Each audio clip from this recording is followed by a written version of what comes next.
région de l'Est, plusieurs attaques ont visé nos forces combattantes. Elles ont été vigoureusement repoussées. Mieux, une coordination entre les vecteurs aériens et troupes au sol a permis d'infliger de lourdes défaites à l'ennemi et de récupérer du matériel. Le point avec Bienvenue Tonsa. Au cours de la semaine écoulée, plusieurs opérations ont été menées dans plusieurs groupements. Plusieurs attaques ont été repoussées et des actions offensives ont été menées permettant de neutraliser plusieurs terroristes et récupérer du matériel de guerre et de la logistique. Ces actions ont été menées principalement dans la boucle du Monde, au Sahel et à l'Est. Par les airs, plusieurs opérations ont été menées avec succès, en parfaite coordination également avec les unités au sol. Ce 14 novembre, à la suite des frappes dans la zone de Wele vers Titao le 12 passé, des criminels rescapés du 12 seront suivis jusqu'à leur point de repli. Après une longue observation, ils sont clairement identifiés et l'attaque peut se préparer. Ils sont frappés immédiatement dans leur cachette.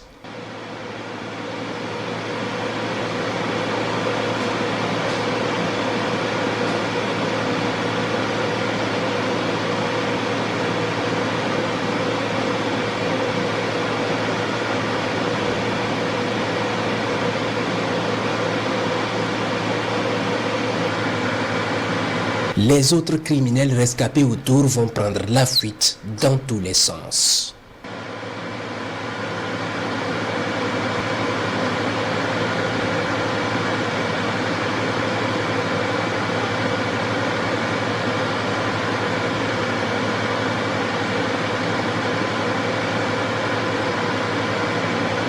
Ce 16 novembre, les observations dans la zone de Tauremba ont permis de déceler un important plot logistique ennemi gardé par des criminels dans 2 bâtiments.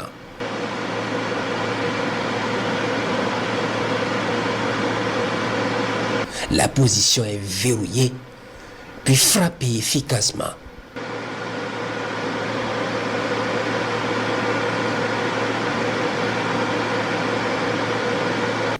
Les gardes vont y brûler avec la logistique.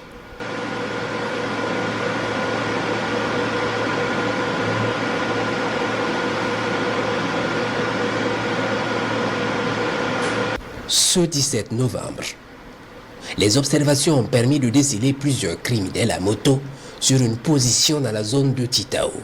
Ils sont minutieusement observés dans de grandes touffes et font des va-et-vient. C'est bien une base.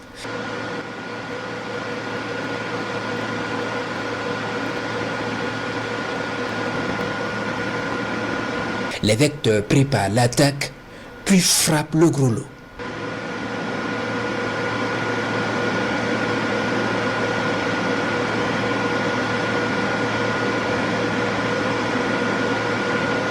Les rescapés fuient puis essaient de revenir récupérer du matériel ou sauver leurs camarades blessés.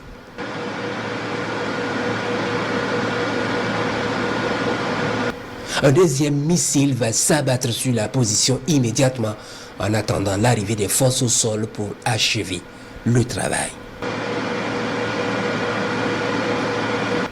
Les bataillons Tienga et Tigre vont immédiatement investir les lieux pour achever le travail et récupérer du matériel encore utilisable.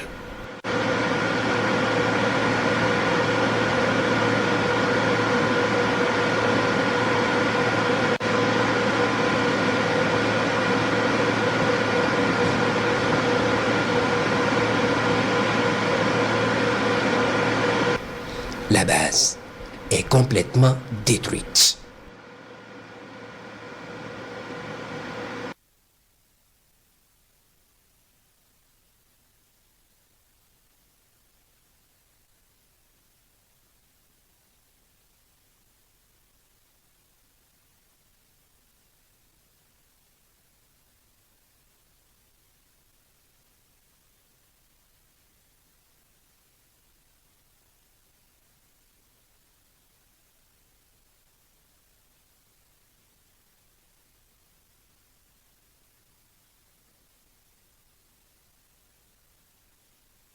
Toujours ce 17 novembre, des centaines de criminels sont observés en plusieurs groupes en mouvement dans la zone de Pobé-Mengao et Gargaboulé. Ils cherchent à s'installer. Ils ont des mouvements dissuasifs et se croisent sans arrêt dans leurs mouvements pour brouiller les observations. Ils sont suivis. Un important groupe est suivi et se dirige vers Silgué à 10 km au sud de Djibo, où il s'installe sous de grands arbres. Une fois installés, les combattants du ciel lancent l'attaque. Un gros missile va fendre le ciel et s'abattre sur eux.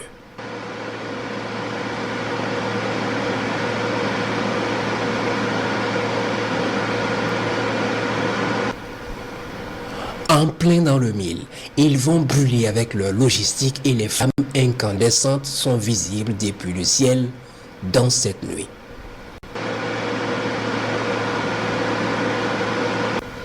Les rescapés vont rester tapis dans cette brousse sous le regard patient des combattants du ciel.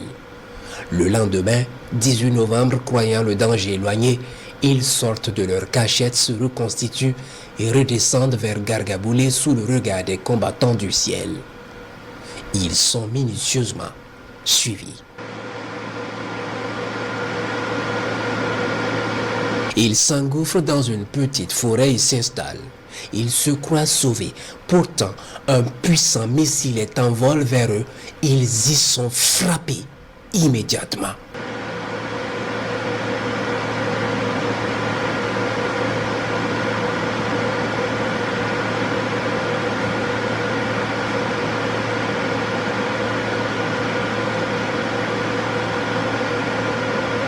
Les rescapés qui étaient loin de la zone vont rapidement se mettre à l'abri sous les arbres pour échapper aux vues aériennes. Il est fait donc appel aux chasseurs qui ne se font pas prier pour arriver dans la zone. Ils vont traiter efficacement ces criminels dans leur cachette. Aux environs de 16 heures ce même jour, un groupe qui s'était réfugié à Pobé-Mengao, ne sachant quoi faire, décide de sortir de sa cachette et fuir vers l'est. Le groupe est suivi dans son mouvement et passe vers Namisigia au sud de Djibo, puis se dirige vers Tidialé à 15 km de Bourzanga. Le verger sous lequel il s'installe est immédiatement verrouillé, puis frappé violemment.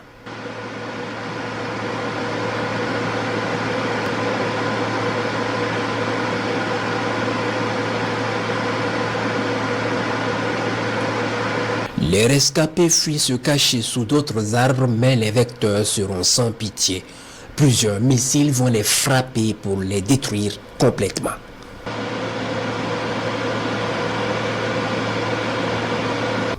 Dans le même temps, ce 18 novembre, il est 17 h lorsque les combattants du ciel en recherche dans la zone du Sahel repèrent une colonne de criminels dans la zone de Seba. Ces criminels sont suivis jusqu'à un verger où ils s'installent tranquillement.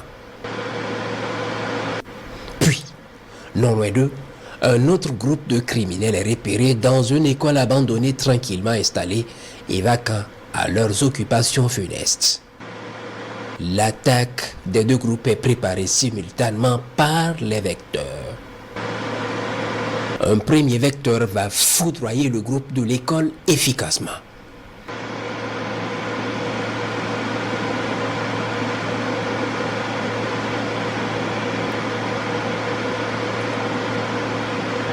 Puis en même temps, le groupe dans le verger est frappé par un autre vecteur.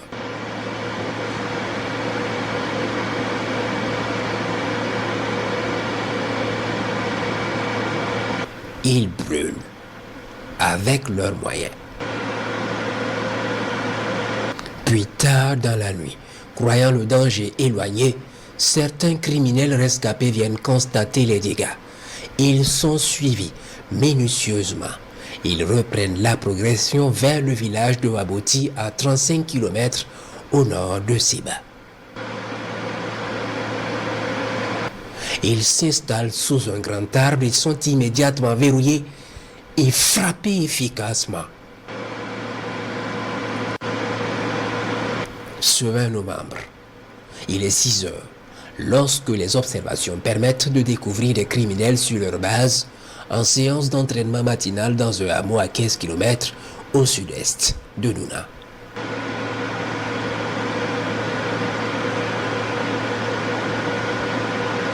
Les combattants du ciel décident de leur apporter plus de chaleur en ces temps de froid matinal et ils sont immédiatement servis.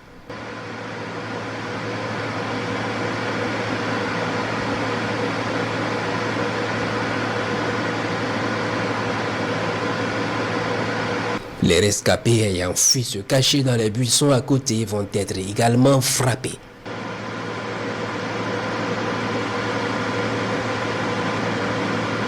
Quelque temps plus tard, d'autres criminels sont envoyés dans la base pour constater les dégâts et essayer de ramasser ce qui peut être récupéré. Ils sont suivis dans leur ratissage.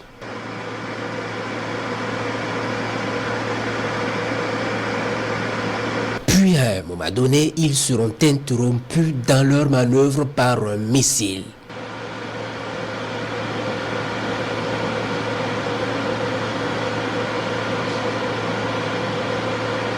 Et nos unités au sol vont immédiatement arriver sur la position et achever le travail.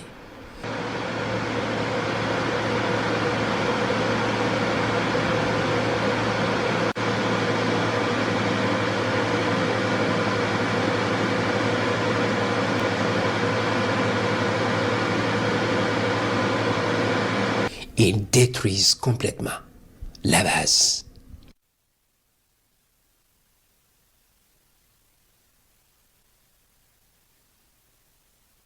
Ce 21 novembre, toujours dans la zone de Pobé-Mengao, les observations ont permis de repérer une réunion de cadres criminels dans le village de Kobo. Ils sont observés puis à un moment donné, ils quittent les arbres pour se retrouver sous un hangar devant un bâtiment. L'attaque est lancée. Ils sont verrouillés et frappés efficacement.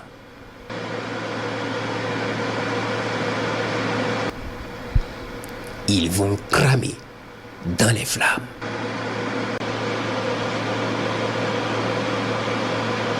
Dans le même temps, un tricycle chargé de logistique escorté par des motos quitte Pobé-Mengao et fuit vers Fergindi au sud-est de Djibo. Ils sont suivis jusqu'à un hameau abandonné où ils s'engouffrent rapidement sous les couverts. Ils sont frappés efficacement. Puis les rescapés également.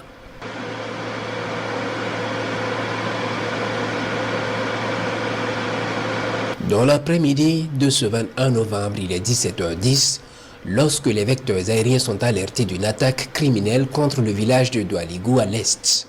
Immédiatement, ils y mettent cap et voient les criminels en fuite vers le nord.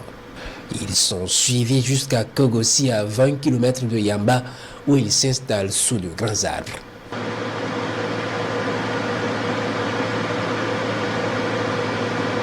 Se croyant sauvé, le gros loup est verrouillé immédiatement et frappé.